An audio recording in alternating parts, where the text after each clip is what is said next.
नमस्कार, स्वागत है आपका न्यूज स्ट्रीट पर। मैं हूं आपके साथ अनुराग सिंह। खबर विशेष आप देख रहे हैं। शुरुआत करते हैं खबर विशेष की इस वक्त की बड़ी खबर के साथ। खबर मुरैना से, जहां पर बैकफुट पर किसान कांग्रेस के अध्यक्ष दिनेश गुर्जर इस वक्त नजर आ रहे हैं। दरअसल मुख्यमंत्री शिवराज सिंह चौहान को लेकर विवादित टिप्पणी की थी। न्यूज स्टेट ने सबसे पहले इस मामले को प्रमुखता से दिखाया था और अब दिनेश गुर्जर ये कह रहे हैं कि भूलवश ये निकल गया था, ये हमारी भिंड मुरैना की भाषा है। अपनी सफाई दे रहे हैं दिनेश गुर्जर। हालांकि कांग्रेस की इस पर जमकर फजीहत हुई थी। कांग्रेस के नेता इस पर जवाब देने से बचते हुए नजर आए थे, लेकिन अब दिनेश गुर्जर खुद इस पर सफाई दे रहे हैं। ये ग्वालियर चंबल की भाषा है, भिंड मुरैना की भाषा है और इसीलिए ये भूलवश निकल गई। न्यूज स्टेट ने दरअसल इस मामले को, भाषा के गिरते स्तर को प्रमुखता से दिखाया था, क्योंकि राजनीति में भाषा की अपनी एक मर्यादा होती है जिसका पालन शायद हर किसी को करना चाहिए, लेकिन राजनेता ये भूल जाते हैं। और जब वे ये भूल जाते हैं तो न्यूज स्टेट ने उसे प्रमुखता से आपके सामने रखा था कि आखिर किस स्तर की भाषा का इस्तेमाल इस बार के उपचुनाव में किया जा रहा है। आपको सुनवा देते हैं उन्होंने क्या कुछ कहा था, जिसको लेकर कांग्रेस बैकफुट पर आ गई थी। वे खुद बैकफुट पर आ गए थे। उसके बाद सफाई क्या दे रहे हैं वो भी सुनवाएंगे। माननीय कमलनाथ जी हिंदुस्तान के दूसरे नंबर के उद्योगपति हैं। शिवराज सिंह चौहान की तरह नंगे भूखे घर के नहीं हैं। शिवराज सिंह चौहान पे 5 एकड़ जमीन हुआ करती थी, आज हजारों एकड़ के जमीन के मालिक हो गए, क्योंकि किसानों का खून पीने का काम उन्होंने किया। माननीय कमलनाथ जी हिंदुस्तान के दूसरे नंबर के उद्योगपति हैं। शिवराज सिंह चौहान की तरह नंगे भूखे घर के नहीं हैं। शिवराज सिंह चौहान पे 5 एकड़ जमीन हुआ करती थी, आज हजारों एकड़ के जमीन के मालिक हो गए, क्योंकि किसानों का खून पीने का काम उन्होंने किया। अब दिनेश गुर्जर ने अपने बयान पर माफी मांग ली है। वे कह रहे हैं कि गलती से भूलवश ये भाषा का इस्तेमाल उन्होंने किया था, क्योंकि भिंड मुरैना की भाषा इस तरह की ही है। बावजूद इसके राजनीतिक मर्यादा का उन्हें पालन करना चाहिए था। अब तक कितना डैमेज इसको कांग्रेस से हुआ होगा, कांग्रेस कैसे इस पर और तमाम सफाइयां दे पाएंगी, क्योंकि जब जब बयानों का जिक्र होगा इस बार के उपचुनाव को लेकर, यह बयान उसमें शामिल जरूर किया जाएगा। दिनेश गुर्जर अब इस पर माफी भी मांग रहे हैं। वो कह रहे हैं कि ये उनके क्षेत्र की भाषा है, लिहाजा उन्होंने इस तरह की भाषा का इस्तेमाल किया। हालांकि बड़ी बात यह थी कि मुख्यमंत्री ने इसी शब्द को पकड़ते हुए, इसी भाषा का इस्तेमाल करते हुए पलटवार भी किया था। उन्होंने कहा था कि हाँ, मैं गरीब हूं, इसीलिए मध्य प्रदेश की हर एक जनता से जुड़ा हुआ हूं, किसानों से लेकर तमाम दूसरे वर्ग से भी मैं ताल्लुकात रखता हूं। दीप्ति हमारी सहयोगी ज्यादा जानकारी के साथ जुड़ गए हैं। दीप्ति, दिनेश गुर्जर अब इस पूरे मामले पर माफी तो मांग रहे हैं, इस पर सफाइयां भी दे रहे हैं, लेकिन क्या ये उतनी कारगर साबित होगी? क्या वक्त अभी बचा है इन तमाम सफाइयों का, या जो डैमेज होना था कांग्रेस पार्टी को वो हो गया?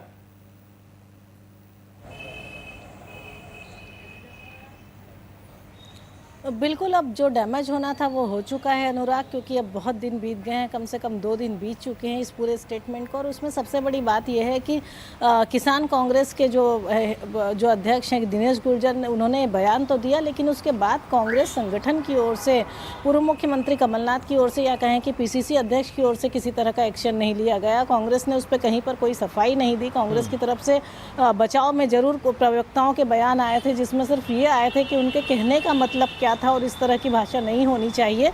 लेकिन कांग्रेस में किसी भी बड़े नेता ने उस पर कोई रिएक्शन नहीं दिया। अगर कांग्रेस पहले एक्शन ले लेती तो शायद ये बड़ा मामला हो जाता, शायद इतना डैमेज नहीं होता कांग्रेस को। अब तो बीजेपी उसको पूरी तरह से कैंपेनिंग के तौर पे ले चुकी है। खुद मुख्यमंत्री शिवराज सिंह चौहान ने सीधे तौर पे इस पर पलटवार करा, बाइट भी दी और प्रेस कॉन्फ्रेंस भी ली, और बाकायदा सोशल मीडिया पे बीजेपी ने मुहिम शुरू कर दी है, मैं भी शिवराज मैं भी गरीब की। तो अब निश्चित ही बहुत वक्त बीत चुका है। भले ही अब दिनेश गुर्जर बता रहे हों, वो खेद जता रहे हों, अपनी लोकल भाषा का हवाला दे रहे हों, और वो कहना क्या चाहते थे अगर ये भी हवाला दे रहे हैं तो काफी देर हो चुकी है, क्योंकि बीजेपी को बहुत सारे जितना कांग्रेस कैश पार्टी की कराना ओर था से हुए हैं आज तक दीप्ति, और इन तरह के सेल्फ गोल से कांग्रेस पार्टी को कितना नुकसान हुआ वो भी पार्टी अच्छे से जानती है। बावजूद उसके कदम नहीं उठाए जाते या उसके नेता नहीं संभलते बयानबाजियों से। दीप्ति, आप हमारे साथ बने रहिए, क्योंकि बात हम लोगों ने भाषाई मर्यादा का किया, यही आज का मुद्दा भी है खबर विशेष का, क्योंकि मध्य प्रदेश के उन नेताओं का जिक्र आज हम करेंगे जिनकी जुबान चुनाव की वजह से बेलगाम हो गई है। वो नेता जिनके बारे में यह कहना जरूरी हो जाता है कि राजनीति बदनाम हुई, चुनाव तेरे लिए। हम ऐसा क्यों कह रहे हैं, जरा सा समझिए इस रिपोर्ट के जरिए। मध्य प्रदेश के चुनावी दंगल में अब चर्चा हीरो और विलन पर हो रही है और चर्चा की शुरुआत कमलनाथ ने की थी। अब कृषि मंत्री कमल पटेल ने कमलनाथ को विलन बताते हुए सीएम शिवराज को असली हीरो करार दिया। शिवराज सिंह चौहान ओरिजिनल हीरो है। उन्होंने जनता का दिल जीता, विश्वास जीता और विकास किया है। संवेदनशील मुख्यमंत्री हैं। कमलनाथ जी, तुमने धोखेबाज हो, तुम सबसे बड़े झूठेले हो, तुमने जनता को धोखा दिया तुमने, और इसलिए तुम सबसे बड़े धोखेबाज हो और तुम खलनायक हो। इतना ही नहीं, उन्होंने राहुल गांधी और कमलनाथ को मुंबई जाकर एक्टिंग करने की सलाह तक दे डाली। उन्होंने कहा कि कमलनाथ ने मध्य प्रदेश को जमकर लूटा, इसीलिए उन्हें फिल्मों में विलन का रोल मिलेगा। राहुल गांधी और कमलनाथ ये फिल्मों में जाके एक्टिंग करें, एक कार्टून का एक्टिंग करें और तुम विलेन की एक्टिंग करो। और आपने 15 महीने में वो काम कर दिया जो दिग्विजय सिंह ने 10 साल में किया था। पूरा लूट लिया मध्य प्रदेश को। लूटे रहे हो आप, विलेन हो, धोखेबाज हो, सबसे बड़े झूठेले हो, और इसलिए तुमको फिल्मों में भी काम मिलेगा तो विलेन का ही मिलेगा। इसके साथ ही उन्होंने किसानों के मुद्दे पर पूर्व की कमलनाथ सरकार को जमकर घेरा। उन्होंने कहा कि किसानों को जिस तरह से कमलनाथ ने धोखा दिया, अब किसान गलती से भी कांग्रेस को वोट नहीं देंगे। किसान गालियां दे रहे हैं, पछता रहे हैं कि गलती कर ली कांग्रेस को वोट देके। अब जीवन में वो कभी कांग्रेस को वोट देने वाले नहीं, क्योंकि धोखा देके एक बार जीत सकते हो, बार बार नहीं। इसके साथ ही उन्होंने कमलनाथ को मुख्यमंत्री आवास क्यों छोड़ना पड़ा, इसके पीछे का कारण भी बताया।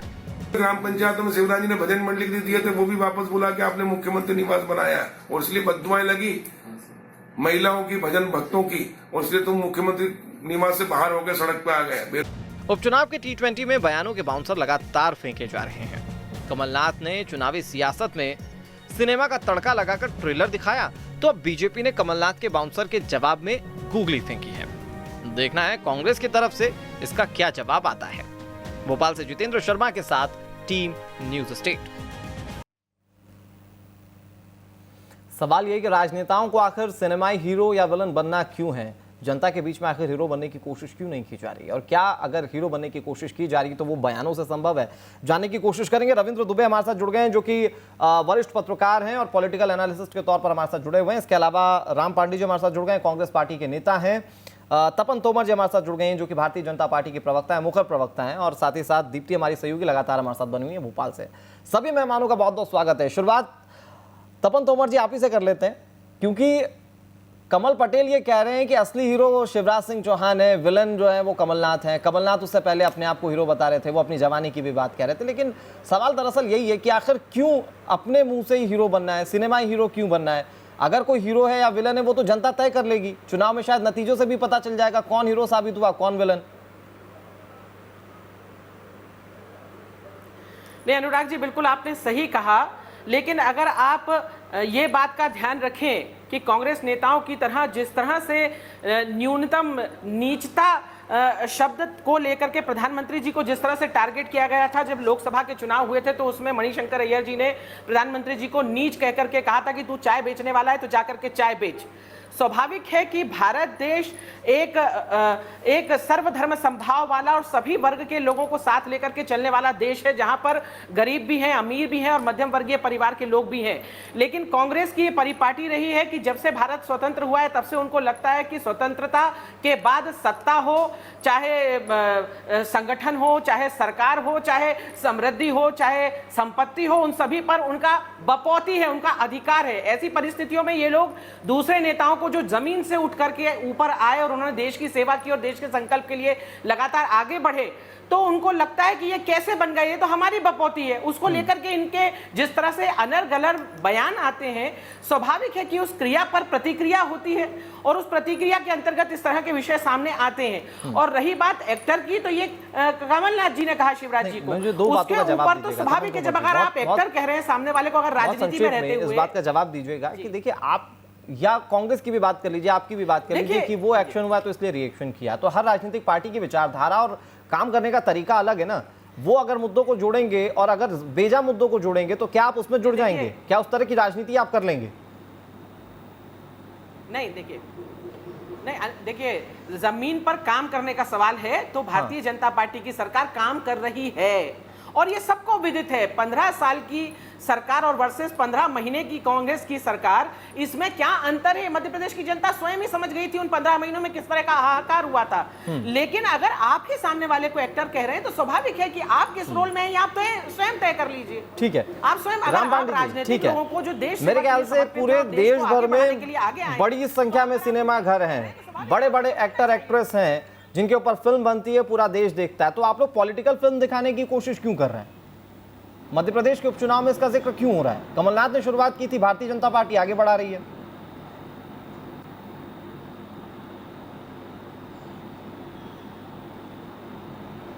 जी मुझे बोलना है। जी जी राम पांडे जी, सवाल आप ही से। हेलो राम पांडे जी, सुन पा रहे हैं आप? जी मैं ये पूछना चाह रहा हूँ कि जो अभी हाँ ये जो 28 उपचुनाव हो रहे हैं मध्य प्रदेश में, इसका रीजन क्या है? क्या शिवराज सिंह जी के बारे में किसान नेता दिनेश गुर्जर ने ऐसा कहा इसलिए चुनाव हो रहे हैं? पूरा प्रदेश अच्छी तरह से जानता है कि ये चुनाव क्यों हो रहे हैं। आपके पास सिंधिया समर्थक विधायक बेंगलोर में गए थे, वहां उन्होंने 35 करोड़ रुपए लिए। आज 35 करोड़ रुपए की बात हुई बा, उनमें से जो आज ये बात कर रहे हैं उन्हीं में से 14 आज मंत्री बने हुए हैं, उन्हीं सबको टिकट दे दिया गया है, उन्हीं सबको मलाईदार विभाग दिए गए हैं। तो चुनाव किस मुद्दे पर होना चाहिए, हमें उस पर बात करनी चाहिए। अब वो किसान नेता हैं मध्य प्रदेश के, उन्होंने कहा कि शिवराज जी के पास 5 एकड़ जमीन थी, आज हजारों एकड़ जमीन है, करोड़ों रुपए की संपत्ति है, 10 करोड़ का तो उनकी घोषित संपत्ति है, 7 करोड़ की संपत्ति पत्नी के नाम पर है। तो उन्होंने जो कहा है कि हजारों करोड़ की जमीन शिवराज सिंह जी के पास आ गई है, वो बताएं, तो उस पर जवाब देना चाहिए। अब ये कोई मुद्दा थोड़ी होता है कि भूखे नंगे बोल दिया। अब ये कहावतों में उपयोग होता है। यदि हमने बोल दिया नाच न जाने आंगन टेढ़ा, तो भारतीय जनता पार्टी के लोग देखने लगेंगे कि ये आंगन टेढ़ा किधर से है। अब ये कहावतों का भी अर्थ नहीं समझते हैं, तो फिर ये इनमें ज्ञान की कमी है। अभी बात होनी चाहिए कि कमलनाथ जी ने क्या किया, शिवराज जी ने क्या किया, कमलनाथ जी अभी मणिशंकर अय्यर का जिक्र कर ही दिया था तपन तोमर जी ने। उन्होंने भी अपनी सफाई में बहुत सारी बातें कही। जब उन्होंने पीएम मोदी को लेकर वो बयान दिया था, तब आपकी पार्टी ने संदर्भ नहीं समझा क्या? तब तो कार्रवाई कर दी। तो उससे -24 चली गई ना जीडीपी, -24 जीडीपी चली गई, -24 जीडीपी चली गई। 45 सालों में सबसे ज्यादा बेरोजगारी है। जब हम शब्दों पर नेता को चुनेंगे तो देश गड्ढे में जाएगा।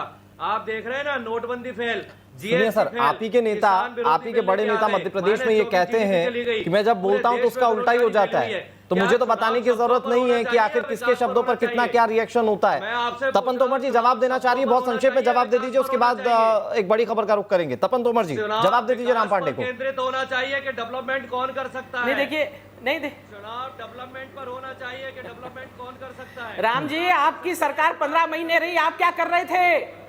आप अगर सोचते हैं कि भ्रष्टाचार हुआ था तो आपने क्यों नहीं खोली परतें? तब तो आप यू टर्न ले लिए हर विषय में। आपने हर विषय में कह दिया कि कांग्रेस सरकार कुछ नहीं कर पा रही है, हर चीज का रोना रोया। केवल 15 महीने तक आप बधाई गीत गाते रहे कि 15 वर्ष बाद कांग्रेस की सरकार आई है, 15 वर्ष बाद कांग्रेस की सरकार आई है।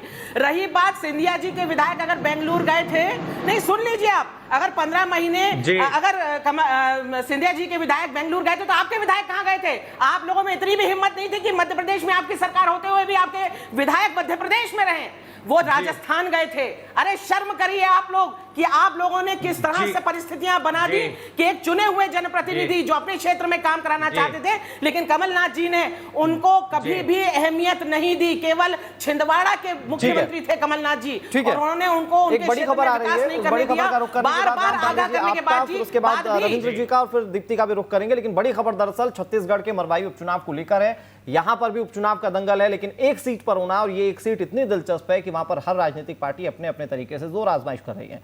जेसीसी की बात कर ली जाए तो वहां पर जाति का भी फेर उलझता हुआ नजर आ रहा है, जबकि कांग्रेस के लिए मिशन 70 तो विधानसभा में 1 नंबर बढ़ाने की कोशिश बीजेपी की है। आदित्य नामदेव हमारे सहयोगी ज्यादा जानकारी के साथ जुड़ गए। आदित्य, क्योंकि मध्य प्रदेश का जिक्र हो रहा था, वहां पर जुबानी दंगल की भी बात चल रही थी। अमित जोगी ने इस बार के चुनाव को दिलचस्प बना दिया मरवाही में, क्योंकि वो कह रहे हैं कि उन्हें रोकने की कोशिश जारी है। वो कह रहे हैं कि धनबल का इस्तेमाल किया जा रहा है, प्रशासनिक मशीनरी का इस्तेमाल किया जा रहा है।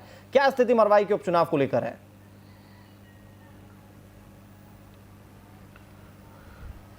बिल्कुल, देखिए मरवाही का उपचुनाव बिल्कुल तय है कि 15 तारीख को, मतलब कल, भारतीय जनता पार्टी के जो उम्मीदवार हैं डॉक्टर गंभीर, सिंह वो कल नामांकन करेंगे। और मैं देखिए मरवाही की बॉर्डर में ही खड़ा हूँ, आप देख सकते हैं केंदा, यहाँ से मरवाही शुरू होता है। किस केंदा के पास में भी मौजूद हूँ और बिल्कुल थोड़ी देर बाद से हम मरवाही का लगातार अपडेट देंगे। दिक्कत हो आदित्य, एक बार फिर से आपका रुख करेंगे। बड़ी खबर अपने दर्शकों को बता रहे हैं, दरअसल मरवाही में भी उपचुनाव होना है, बहुत दिलचस्प वो चुनाव है। आदित्य आ रहे हैं आपके पास, क्योंकि आपकी तस्वीर हम देख पा रहे हैं, आपका वीडियो देख पा रहे हैं, आपकी आवाज नहीं आ पा रही है। महायुद्ध के महारथी कौन है? डॉक्टर गंभीर सिंह बीजेपी के प्रत्याशी हैं, डॉक्टर के ध्रुव कांग्रेस की ओर से।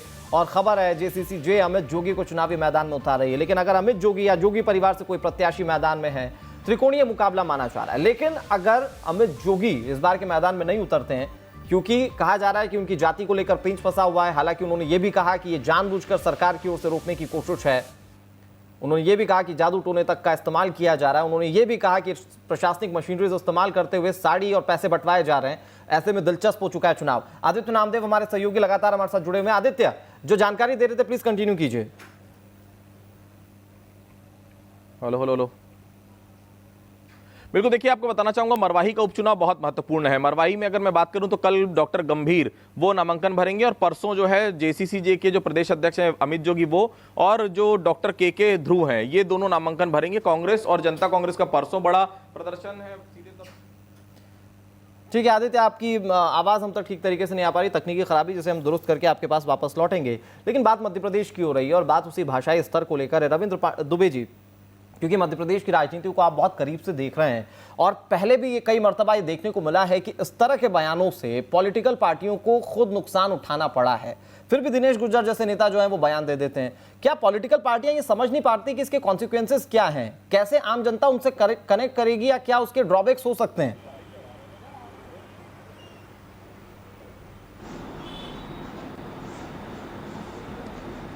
अनुराग जी, देखिए अभी आपके सामने जो कांग्रेस और भाजपा के प्रवक्ता बैठे, उन्होंने भाषा की मर्यादा पर कोई अपनी सफाई नहीं दी। वो दोनों अपने आरोप प्रत्यारोप लगा रहे हैं, वो अपनी बात कह रहे हैं, वो अपनी बात कह रहे हैं। यदि एक मंत्री, एक पूर्व मुख्यमंत्री को लुटेरा, खलनायक और इससे अपमानजनक शब्द कह रहे हैं, उन्होंने एक शब्द नहीं बोला। यदि उन्होंने वर्तमान सीएम को भूखे नंगे बोला तो उन्होंने एक शब्द नहीं बोला।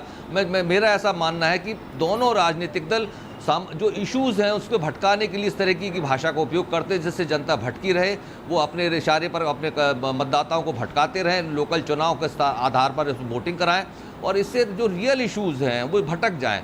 आप देखिए कि आज जो उपचुनाव हो रहे हैं 28 जगह पर, उन पर जो रियल इश्यूज़ हैं वहाँ उन पर बात नहीं हो रही। या किसान के क्या हाल है, बेरोजगारी का क्या हाल है, कोरोना के कारण बाजार का क्या हाल है, बिजली के दामों का क्या हाल है, वर्तमान में क्या होना चाहिए, क्या हो रहा था, या 15 महीने में कांग्रेस ने क्या गलतियां की जिसके वजह से कांग्रेस को अपदस्थ होना पड़ा। 15 साल में ऐसी क्या गलतियां हुई कि बीजेपी को 178 से 107 पे जनता ने लाके खड़ा कर दिया और अपदस्थ करके हटा दिया। इन बातों पर शुरू ना हो, मतदाताओं के सामने बातें ना जाएं, इसलिए सारी बातें आरोप प्रत्यारोप और शब्दों के माया जाल में भटका दिया जाता है। जनता इन्हीं से भटकी, कहीं जातिवाद, कहीं धर्म, इस विषय पर आकर खड़ी हो जाएगी। अंत में वोटिंग होगी और जो सामने है दिखेगा, उसका परिणाम दिखेगा। मैं कई अभी 2-3 जगह जाना हुआ है मेरा विधानसभा क्षेत्र में जहाँ चुनाव हो रहे हैं, तो उससे मेरे को ऐसा लग रहा है कि दोनों दलों के लिए आसान नहीं है, बहुत कष्ट भरा चुनाव है। ये मान के सवाल सर ये खड़ा हो जाता है कि दोनों राजनीतिक पार्टियां जब एक तरीके की राजनीति करेंगी तो जनता के पास विकल्प क्या रह जाएगा? बात वो सिनेमा की, बात वो हीरो हीरोइंस की कर रहे हैं, बात वो खलनायक नायक की कर रहे हैं, तो वहां से भी रिएक्शन ठीक उसी तरीके के सामने आ रहे हैं। दीप्ति, अगर आपसे समझने की कोशिश करें, क्योंकि राजनीति का एक अलग ओहदा है, जनता उसको लेकर एक अलग विश्वास रखती है हर जगह पर, लेकिन उसमें सिनेमा का इस्तेमाल, सिनेमा का तड़का क्यों लगाने की कोशिश की जा रही है, खासतौर पर मध्य प्रदेश के उपचुनाव में? कोई हीरो बता रहा है खुद को, कोई दूसरे को विलन बता रहा है।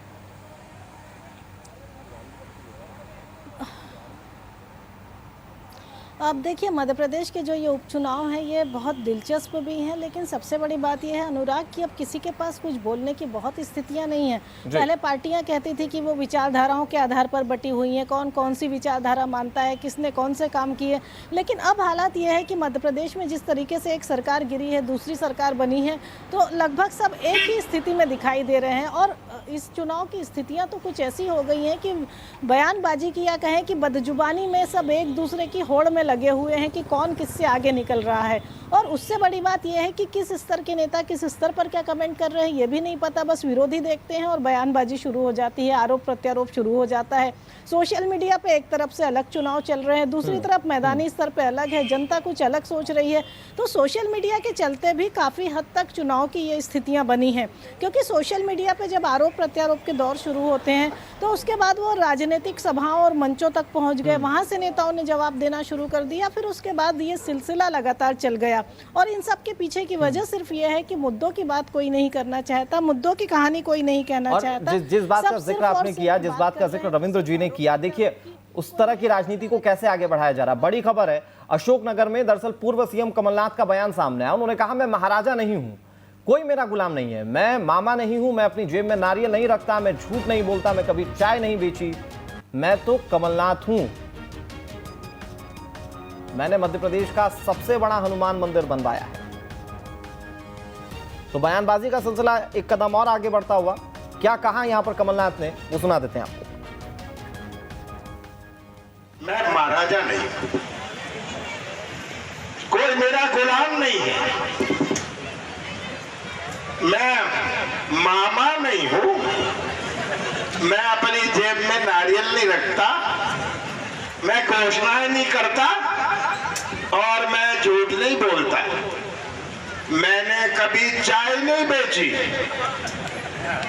मैं तो कमलनाथ हूं।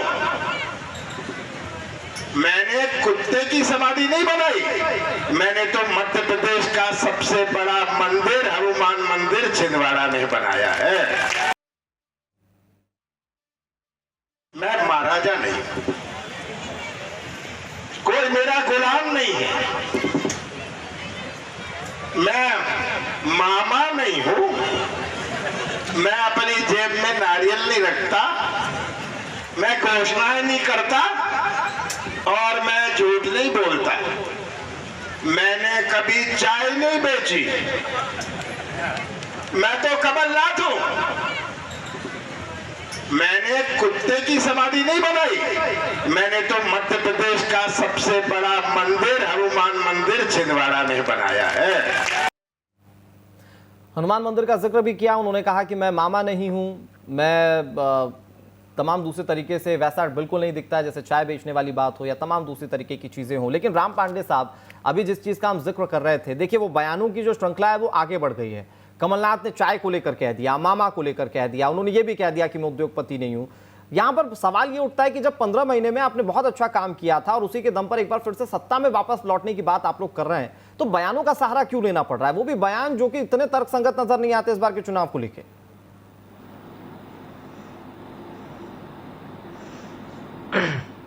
देखिए बयानबाजी, अभी सिंधिया जी ने क्या कहा भांडेर में कि ये शिवराज का चुनाव नहीं है, महाराजा सिंधिया का चुनाव है, ये भाजपा का चुनाव नहीं है, महाराजा सिंधिया का चुनाव है। तो इस पर बात क्यों नहीं हो रही है, जब वो स्वयं बोल रहे हैं कि ये चुनाव महाराजा सिंधिया का है, महाराजा सिंधिया की इज्जत दांव पर लगी है और पूरे गांव में संदेश भिजवा दीजिए कि महाराजा सिंधिया आए थे और चुनाव जिताइए। महाराजा सिंधिया तो इतनी बड़ी बात बोल रहे हैं, तो उस बात पर भी डिबेट होनी चाहिए, मैं कहता हूँ। और कह रहे हैं महेंद्र सिंह सिसोदिया मंत्री कह रहे हैं कि आज का मुद्दा ये है कि क्यों भाषाई मर्यादा चुनाव से इतर होती हुई नजर आ रही है। दिनेश गुर्जर आपके नेता, उनको आपने सुना ही, आपके नेता यहाँ पर बात कर रहे हैं मैं चाय नहीं बेचता, मैं मामा नहीं हूँ। सर 28 सीटों के आम मुद्दों को लेकर बात कीजिए ना। ग्वालियर चंबल इलाके में किसानों का मुद्दा एक बड़ा मुद्दा है, कानून व्यवस्था का एक बड़ा मुद्दा है, आप लोग कहाँ बोल रहे हैं उस पर। इमरती देवी कह रही है कि मुझे कलेक्टर जितवा देगा, उस पर भी चर्चा होनी चाहिए। सर चर्चा बिल्कुल होनी चाहिए, चर्चा होती भी है, लेकिन जिस चर्चा में आपको जवाब देना होता है आप उससे भागते हैं। सुनिए जरा कमलनाथ क्या कह रहे हैं। चमचा हो लाइव रैली सुनिए। आपको बधाई भी देना चाहता हूं कि ये हमारे चंबल की माटी जिसको मैं प्रणाम करता हूं, आपने गुलामी से छुटकारा लिया। इतने साल आप गुलाम रहे, महाराजाओं के गुलाम रहे, पर अब तो एक और गुलामी से आपको छुटकारा लेना है। माफिया की गुलामी से भी छुटकारा लेना है ना। उपचुनाव तो प्रजातंत्र का एक त्योहार होता है, पर यह कैसा त्योहार है? यह उपचुनाव क्यों? मैं आपको बताना चाहता हूं, सोमावली की जनता को बताना चाहता हूं। मैंने शुरू किया था माफिया के खिलाफ मूवमेंट। मैंने शुरू किया था मध्य प्रदेश में माफिया के खिलाफ एक मुहिम। सबसे पहले उस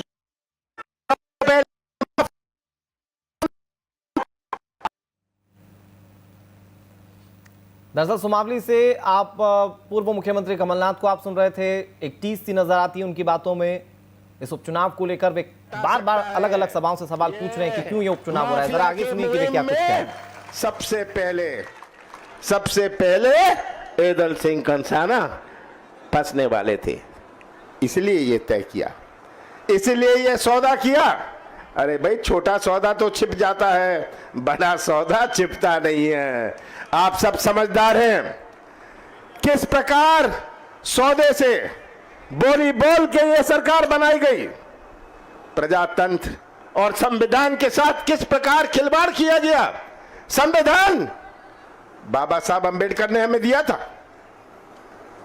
उन्होंने प्रावधान रखा था कि अगर कोई विधायक नहीं आ रहा है, कोई सांसद ना रहे तो उपचुनाव होगा।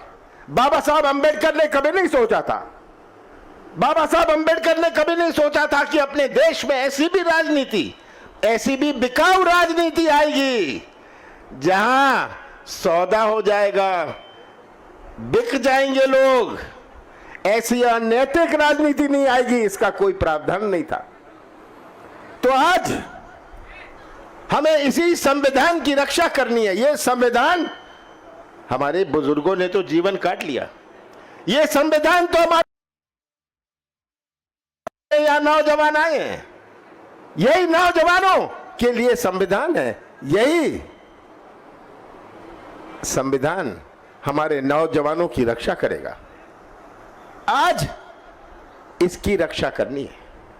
15 महीने कांग्रेस की सरकार रही, 15 साल बाद कांग्रेस की सरकार बनी। हमने वोट से सरकार बनाई थी। सुमावली से कमलनाथ को आप सुन रहे थे, जहां पर वे क्या कुछ कह रहे थे वो हमने आपको सुनाया। बहुत शुक्रिया रविंद्र जी, राम पांडे जी और तपन तोमर जी हमारे साथ जुड़ने के लिए, पूरी चर्चा में शामिल होने के लिए। रुक रहे हैं छोटे से ब्रेक के लिए। ब्रेक के उस पार भी खबरें जारी हैं।